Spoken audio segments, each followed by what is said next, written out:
বিল্লু, ওই দেখেন ওই দেখেন ওই দেখেন সানলা দিয়ে গেছে। ওই দেখেন বাবা, দেখছেন ওর ওর লোভ সামলাতে পারতেছে না। মানে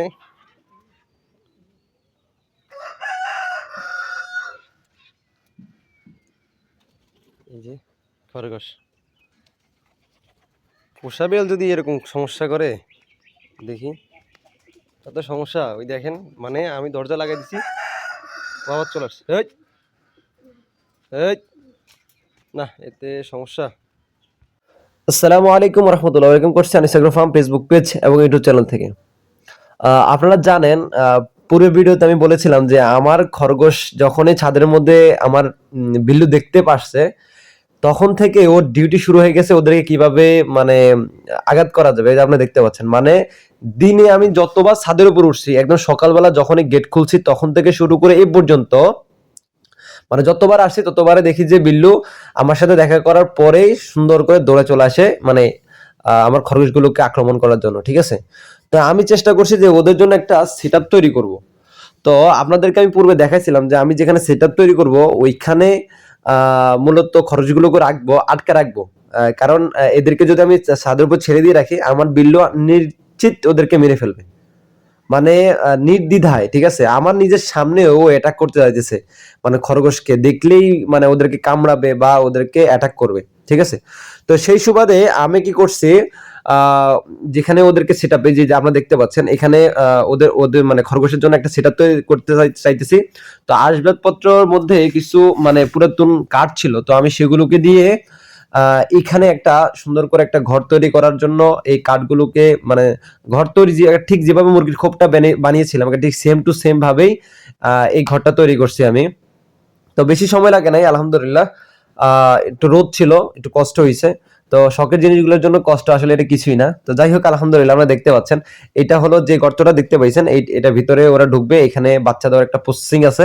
ঠিক আছে, আর মূলত বাসায় কোনো টিন নেই।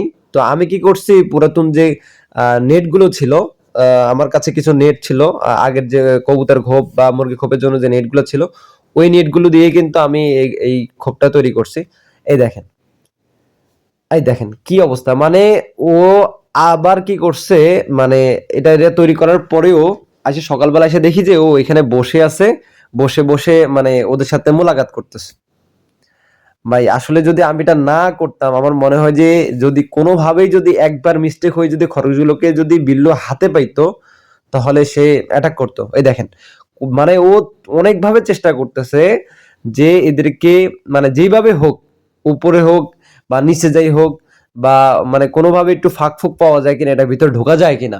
ঠিক আছে, সম্পূর্ণ পরিকল্পনা শেষ, ও মনে ওর সবগুলো ট্রাই করা শেষ।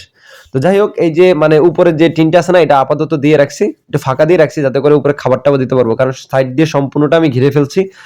এখানে মানে কোনো ফাঁকা রাখিনি, মানে খরগোশ যে ছাড়ে দিব এরকম কোনো দরজা বা রাখি নেই। তার কারণ হলো আপাতত আর কি উপর দিয়ে খাবার দিব। আমি সুন্দর একটা টিন নিয়ে আসবো, নিয়ে এসে সুন্দর করে এটা সেট আপ তৈরি মানে উপরে দিব, যাতে করে বৃষ্টিতে প্লাস্টিক সহকারে সুন্দর করে বিছিয়ে দিব, যাতে করে পানি কোনোভাবে যাতে না ঢুকতে পারে, কারণ আমাদের এদিকে বর্ষার সিজনে প্রচুর পরিমাণে পানি পড়ে। তো সেই সুবাদে আর কি সেই কাজ। তা আপাতত আর কি বিভিন্ন ধরনের টিন বা কাঠ দিয়ে এটাকে চাপায় দেওয়া রাখছি আর কি, যাতে করে মানে বিল্লু কোনোভাবে আক্রমণ করতে না পারে। তো আমি যাতে রিসেন্টলি এটা তৈরি করছি, জানি না কিরকম ভাবে তৈরি করতে পারছি, মানে যতটুকু প্রয়োজন আর কি আপাতত আর কি সাইডটা আমি সম্পূর্ণটা ব্লক করে দিয়েছি। এই জন্যে যে আপাতত এদেরকে এখানে আটকে রাখা হয়েছে আর কি। তো ওইখানে ছিল আগে কর্নারে যে খাঁচার মধ্যে ছিল, আমি যতবার আসে দেখছি যে বিল্লু ওদেরকে অ্যাটাক দিতেছে বা ওদের সামনে বসে আছে, মানে একটু সুযোগ খুঁজতেছে যে একবারে যদি সুযোগ পাই কাজে লাগাও। তো ওরা কি করে, এই খোপটার উপরে মানে ওই যে যে কাঠের ইয়েটা আছে ওইখানে হালকা একটু মাটি আছে, তো মাটির উপর ঠান্ডা আছে, ওরা এখানে বসে রেস্ট করে। আর পাশে যেখানে আছে এখানে আমি খাবার দিই। তো আমাকে দেখলে এরা চলে আসে। ঠিক আছে, যাই হোক, এত কম সময়ের মধ্যে যে এত ক্লোজ বা এত পোষা হয়ে যাবে মানে ভাবতেই পারিনি। মানে যতবার আমি ছাদে যাচ্ছি ততবার আমাকে দেখে ওরা আগ্রহ হচ্ছে আরো আসার জন্য। তো যাই হোক, এটা 1 ইঞ্চি আর কি পরিমাণ যে নেটগুলো আছে, ওই নেটগুলো দিয়ে কিন্তু আমি এটা তৈরি করছি। তো আশা করি আলহামদুলিল্লাহ এখন অনেকটা সেভে মানে নিজে একটু স্বস্তি পাচ্ছি যে না, বিলাই থেকে মানে বিল্লু থেকে আমি আমার খরগোশগুলোকে সেভ রাখতে পারছি। তো ইনশাল্লাহ দোয়া করবেন যাতে করে আমি রিসেন্টলি এটা থেকে একটা ফলাফল পাই, কারণ কয়েকদিন আগে আমি আমার সব খরগোশগুলোকে বিক্রি করে দিয়েছিলাম, আবার এগুলো আনছি শখ করে, ঠিক আছে। তো ইনশাল্লাহ খুব রিসেন্টলি আমি টিন নিয়ে আসবো, টিন নিয়ে এসে উপরে সম্পূর্ণটা বদ্ধ করে দিব, যাতে করে ওরা সুন্দর করে এটার ভিতরে থাকতে পারে আর কি। আর এদেরকে উপর দিয়ে খাবার দিই আর কি। আপাতত আমি যে খাবারগুলো কন্টিনিউ করতাম ওই খাবারগুলোই দিই। অনেকে বলবে যে ভাই কি খাবার দেন, আসলে ওদেরকে ঘাস, ভুসি, তারপর হলো ভাত, ঠিক আছে, বিভিন্ন ধরনের ঘাস আছে, এই ঘাসগুলো দিয়ে থাকি আর কি।